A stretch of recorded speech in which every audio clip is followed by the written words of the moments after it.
Olá, Paz! Tudo bem? Seja muito bem-vindo, seja muito bem-vinda. Se você não me conhece, eu me chamo Rosalira dos Santos e este é o canal Ame Sua Sensibilidade. Ele é um espaço para você que é uma pessoa altamente sensível encontrar informações sobre o traço e dicas para lidar melhor com a alta sensibilidade no seu dia a dia. Hoje é terça-feira e todas as terças-feiras é dia de papos e de dicas aqui no canal. E no papo de hoje eu gostaria de voltar a tratar de um tema que eu considero bastante importante, eu diria vital mesmo, para as pessoas altamente sensíveis. E este tema é o como estabelecer limites. E isto é importante porque é condição para que a gente possa viver em paz com a nossa sensibilidade. E por que eu trato desse tema com tanta frequência? Porque eu sei que estabelecer limites não é fácil. E que, apesar do título do vídeo, estabelecer limites para lidar com o estresse, o próprio ato de estabelecer limites pode ser muito estressante.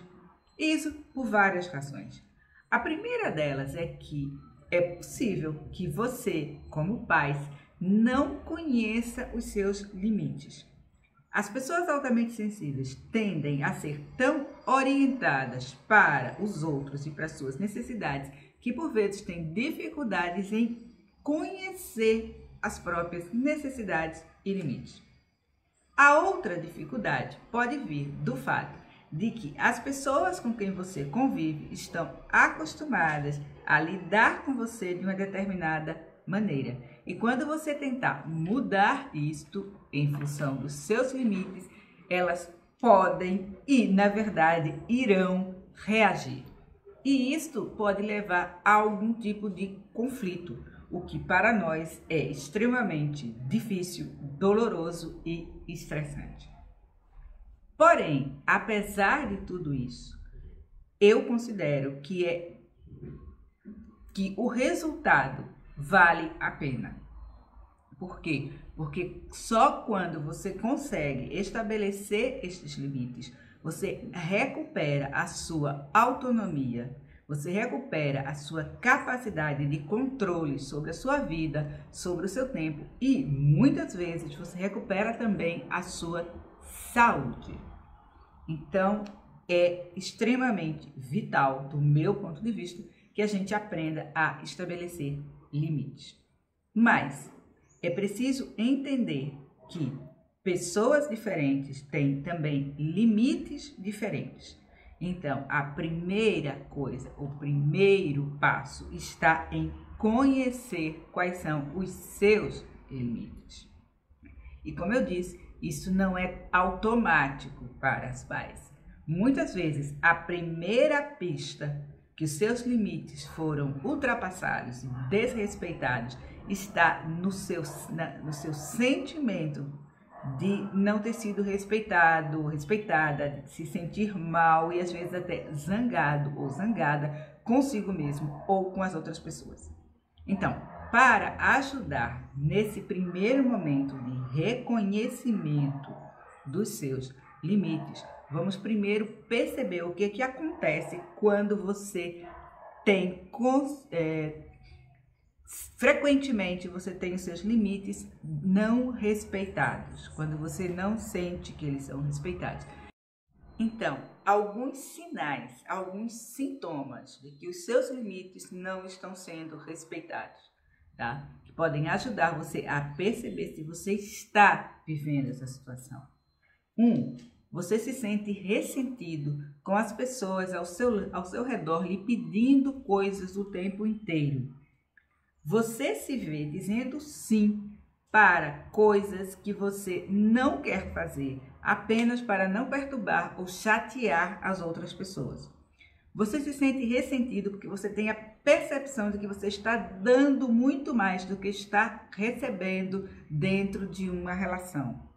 Você tende a manter as pessoas à distância com medo que elas se aproximem e comecem a lhe sobrecarregar com pedidos, exigências, etc. Você sente que está sendo usado ou usada, que não está sendo devidamente respeitado, respeitada, apreciado, apreciada. Estes são sintomas bastante comuns que a gente tende a sentir quando os nossos limites são ultrapassados ou desrespeitados. E se você é uma paz típica, eu imagino que se identificou com uma ou mais dessas situações.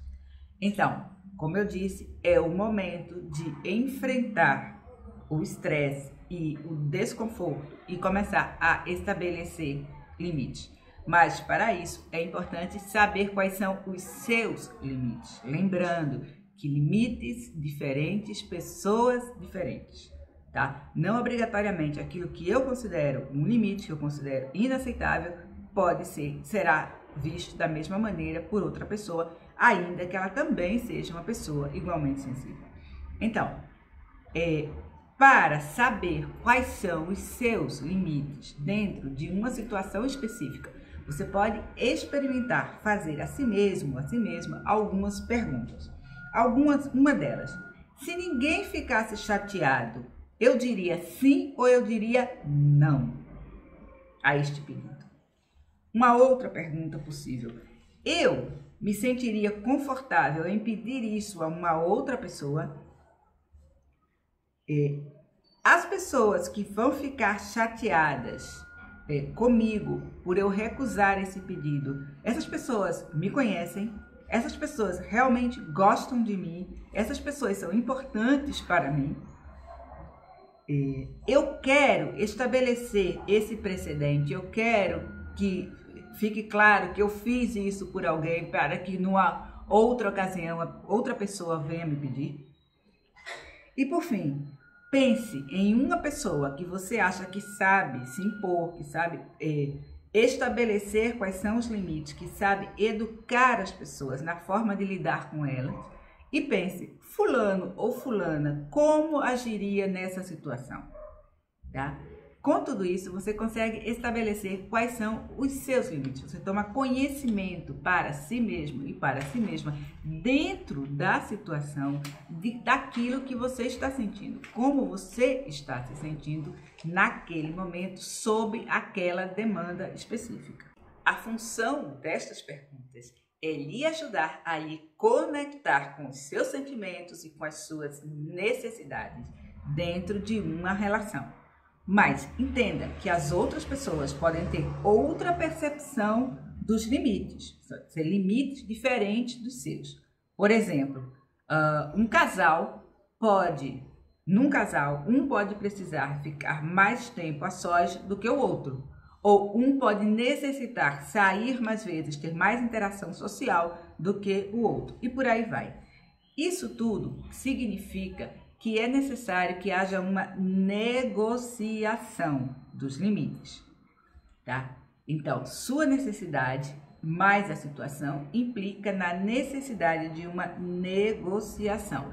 E isso pode ser muito difícil para os pais, porque além do estresse de tentar manter a sua posição e não ceder pela empatia ou pelo medo de danificar a relação ou pelo medo de não ser querido, você terá também que lidar com a culpa de desagradar a outra pessoa, a culpa de dizer não. Então, tudo isso pode ser realmente difícil, mas, como eu disse, é um aprendizado que é bem importante. E aí, novamente, algumas perguntas podem lhe ajudar a se posicionar nessa negociação. Lembra? Necessidade mais situação lhe leva a ter um posicionamento, ou seja, o que eu quero, o que eu preciso, a situação atual, o que o outro está demandando e como é que eu respondo. Isto é posicionamento. Então, algumas perguntas que podem lhe ajudar a estabelecer o seu posicionamento. Primeiro, o que é que eu considero justo nessa situação? Tá? O que é justo aqui? Se eu estivesse na outra posição, se eu estivesse no lugar da outra pessoa, eu ainda consideraria que isto aqui é o justo? eu me comprometi a fazer isso ou é uma expectativa da outra pessoa que ela está jogando em mim? Existe uma outra solução possível? Uma solução que seja ganha-ganha, que ninguém saia perdendo? Eu estabelecer um limite agora, eu estabelecer este limite, isso vai me gerar mais estresse ou menos estresse do que ceder? Onde é que eu me sinto mais confortável? Onde é que eu terei menos estresse? É dizendo não ou é cedendo à exigência, ou pedido, ou necessidade do outro? E por fim, uma última pergunta. Se a outra pessoa não aceita os meus limites, eu estou disposto ou disposta a manter a minha posição mesmo assim? Então, considerar isso vai lhe ajudar a estabelecer qual é o seu limite e a manter o seu posicionamento. E isto é muito importante. Mesmo que a outra pessoa pressione você, enquanto você não tiver clareza, não atue. Você pode dizer, eu entendi tudo isso, mas eu preciso de um tempo para pensar.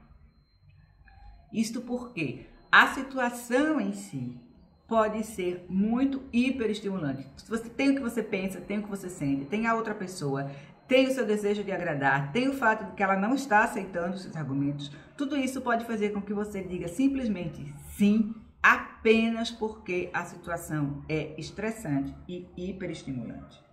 Tá?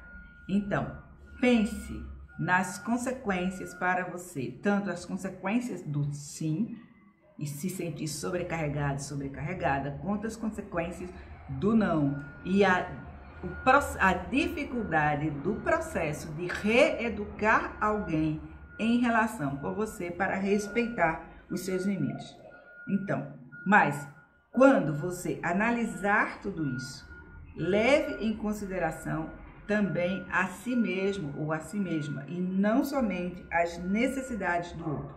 Afinal de contas, você vai ter que conviver não apenas com a outra pessoa e com o seu humor, com as consequências para a relação, mas você vai ter que conviver consigo, com a autopercepção que você tem de si mesmo, de si mesma e com a sua autoestima.